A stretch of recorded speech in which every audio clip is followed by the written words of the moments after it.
Tangan-tangan hebat. Bahwa dalam kehidupan, hidup dan mati itu berdampingan. Sahabat Kareba yang kita cintai, Ya.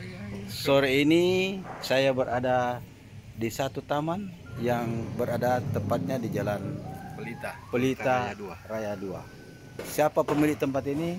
Saya perkenalkan, beliau adalah ketua atau tokoh Partai Solidaritas Indonesia. Kita tidak berbicara partai di sini, tapi kita berbicara bagaimana tentang hobi-hobi beliau yang sedang ditekuni. Nah, kita lihat semuanya. Coba lihat. Ini langka ini ya. Nah, ini.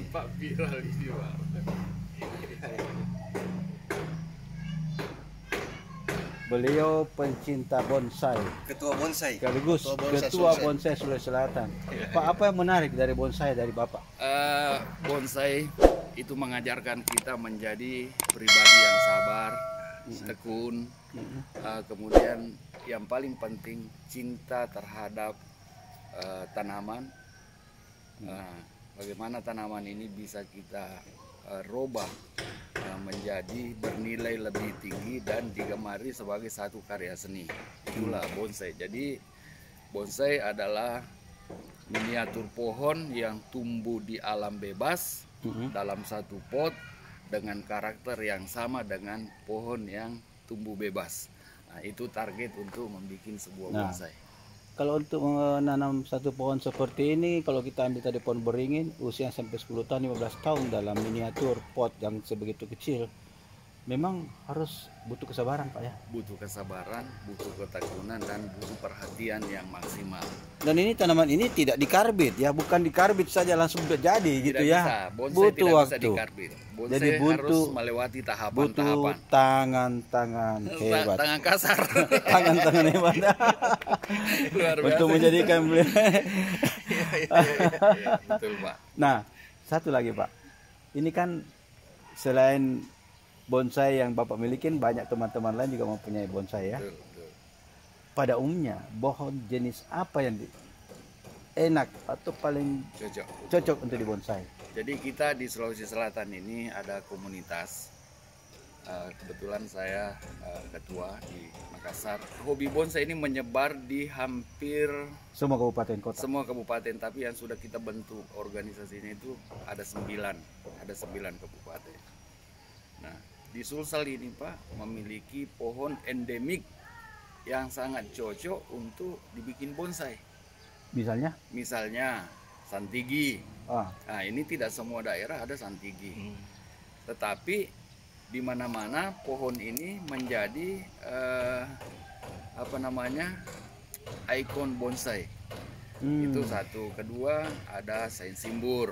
Nah, ini adanya di Sulsel dengan di Nusa Tenggara. Banyak didapat. Banyak didapatkan di sini. Dan Jadi karakter untuk terbentuk sebagai tanaman bonsai itu bagus sekali ya. bagus sekali karena kriterianya memang memenuhi syarat untuk menjadi bonsai. Berbatang keras, berdaun kecil, umurnya panjang, karakter batangnya gampang bisa dibikin sedemikian rupa sehingga kesantuannya muncul.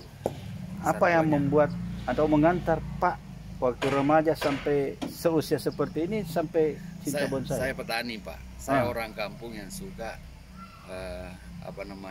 bertani, berkebun. Waktu saya pindah ke Makassar, hijrah ke Makassar, mulai kerja. Saya waktu itu kerja di perbankan.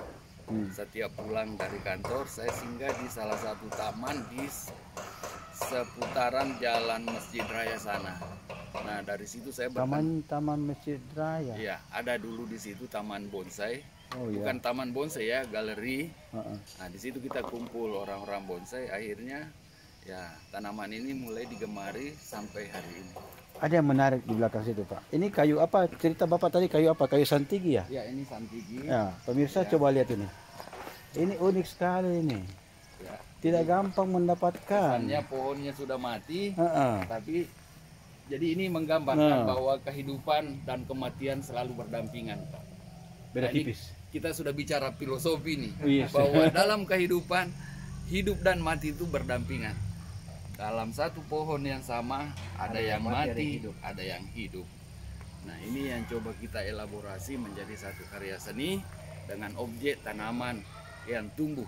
Umumnya seni itu orientasinya ke benda mati, bikin patung mati, lukisan mati. Tapi ini bonsai. Ya, kita berkarya dengan melibatkan tanaman yang tumbuh. Jadi kita lihat, perhatikan ya. Ini Mati. ibarat udah mati kering ini, ya. Tapi kalau kita cermati Ada yang hidup. pokoknya, dasarnya ini ada bagian yang hidup. Berarti dalam satu struktur ini ada bagian yang mati dan ada bagian hidup. Itulah barangkali kehidupan. Beda tipis Pak antara mati dan hidup. Seperti ini juga Pak. Oh nih. Jadi satu batang Oh ya. ada bagian yang, tapi masih ada sebagian jalur yang masih hidup. Nah, itulah yang mensuplai. Ini jenis apa Pak? Ini sama santigi. dia. Cuma jenisnya beda. Kalau ini santigi dari Palu, kalau ini Saya nggak pikir gimana caranya kalau Bapak satu waktu pameran bonsai terus tanaman ini dibawa ke satu titik. Ini minta ampun ini. betul Beresiko loh, sangat berisiko. pindah posisi, iklim alamnya berbeda, Betul. itu beresiko. Jadi stres juga Pak ya. Betul. Ah, Stres. ini luar biasa. Ya. Nah, kalau mau jalan-jalan lihat lagi. Pak, mau jelaskan Ya. nama lengkap, kelahiran mana? Jadi saya Ruslan, tinggal di Makassar. Dalam keseharian saya memang tidak pernah terlepas dari tanaman yang namanya bonsai. Jadi dalam 24 jam itu ada saja sekian jam untuk saya pakai setiap hari bertemu dengan tanaman-tanaman yang ada di tempat ini. Apa Ibu tidak cemburu Pak? Tidak cemburu, tapi kadang merasa waktu yang Terbuang untuk bonsai itu terlalu menyita waktunya. menyita waktu. Karena di malam hari pun di rumah saya di lantai di atas itu ada kita siapkan juga bonsai. Setelah dari kebun sampai di rumah naik lagi ke sana untuk ya urus bonsai. Kalau di kebun seri 1, naik di kamar, naik di atap seri 2. Dan Ibu pasti cemburu. Kok urus itu saja ya? Bagaimana urus anak dan istri? Alhamdulillah beliau juga suka. Oh ya. Jadi kemarin waktu saya jalan-jalan ke Jawa, kebetulan ikut ketemu teman-teman bonsai, ya dia banyak juga memilih tanaman untuk dibawa ke Makassar. Jadi chemistry-nya beda tipis. Ya. Beliau politisi dan juga pengusaha, dan Ibu mungkin kepala rumah tangga ya. Tapi juga pencinta. Jadi istri saya pegawai negeri Pak. Oh, pegawai negeri. Iya, tapi saya bersyukur sekali karena disupport. Karena pertimbangannya dia begini.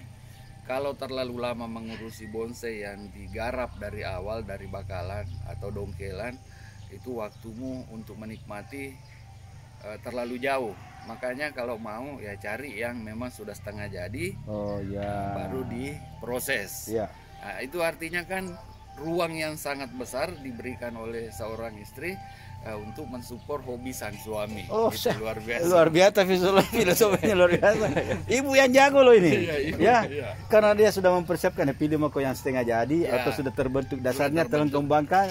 Bagi waktumu itu untuk saya juga. Begitu ya. Begitu. Luar biasa. Terima kasih Pak. Ayo kita ngobrol ke dalam. Terima kasih pemirsa. Salam karya untuk kita semua. Jumpa di lain kesempatan.